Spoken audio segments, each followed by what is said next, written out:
UT Arlington. Now we're joined by Neil McCready, covers Ole Miss, rebelgrove.com. We've had him on, as I mentioned, during the Ole Miss season and then leading up to the Sugar Bowl as well. Neil, thank you very much. Paul, one of the co-hosts here, has done a top 5 of schools or programs who have done perhaps the best in the transfer portal, listed Ole Miss as one of those. What has been the reaction in Oxford about what they've done during the offseason? Well, they've been certainly very heavy in the portal, and I think they're in the process of trying to go even heavier. I mean, they're trying to get Jaxson right now, the former USC quarterback, and I think a lot of how they do or don't do in the portal, how that's judged, depends on whether they get him. Oklahoma's involved there. BYU's involved there. So I think you have to answer that part first. But look, they've plugged a lot of holes. You know, they had to get a linebacker, had to get at least one DB, had to get a corner, had to get a running back. They got Zach Evans from TCU. So they've plugged a lot of holes, but they're trying to plug more. I mean, if you talk to people around Lane Kiffin, they'll tell you that Lane might use half of his roster, not class, roster on the portal if he stays here for 4 or 5 years. And I don't know how many people are going to use it that heavily, but he apparently really believes it. Neil, with Jaxson Dart, is everybody just kind of waiting for that Caleb Williams domino to fall on him?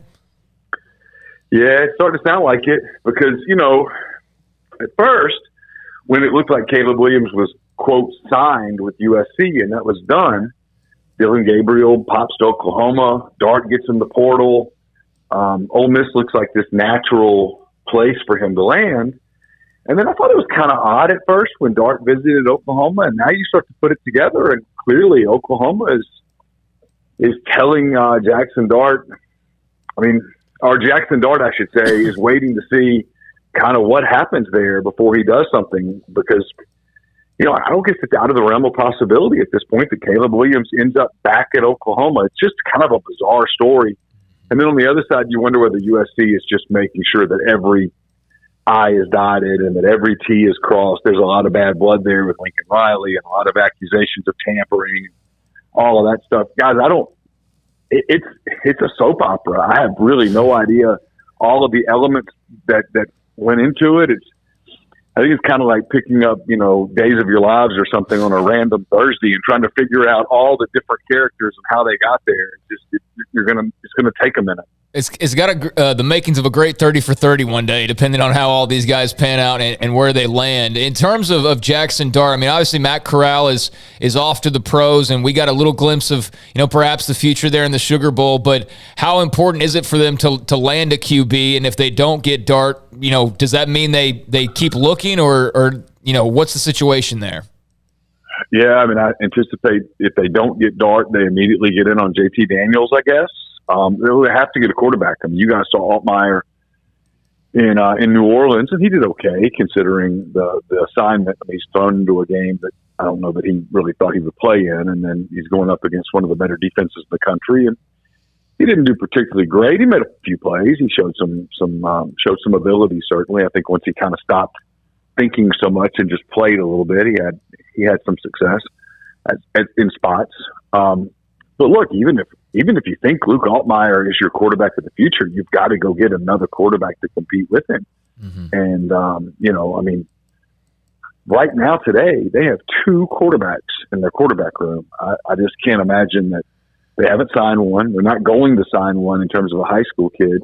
I can't imagine that they're comfortable with that at all. So, I mean, I know they're not. So, I mean, look, I think in an ideal world for them, they would get 2 guys out of the portal. Maybe one that was coming into play and one that was coming in knowing that he's probably not going to play. Maybe a guy who, you know, is content with spending some time with Lane Kiffin and kind of learning that offense, who wants to get into coaching one day. And I've heard a specific name on that, so I'm not just making that up. I mean, I think in their ideal world, they get a couple of guys out of the portal, but they got to get one first. So what does this say about how he feels about Luke Altmeyer? It's a great question. I think Lane Kiffin likes Luke Altmeyer. I think Lane thinks that Luke has a chance to be a good quarterback sooner rather than later. I'm not sold that Lane Kiffin thinks that Luke Altmeyer is ready to be his quarterback in September of 2022. And in today's environment, you know, the next, what you wait to see happens is, let's say they get Jaxson Dart and he wins the job in the spring. Does Luke stick around? Does Luke get in the portal? I don't have any idea. I mean, I think Luke knows he's got a future at Ole Miss, but you know, that's what's going to happen, guys, is when spring football ends, other guys are going to hop in the portal all over the country. Mm-hmm. You know, that people are going to go, maybe it's a new staff.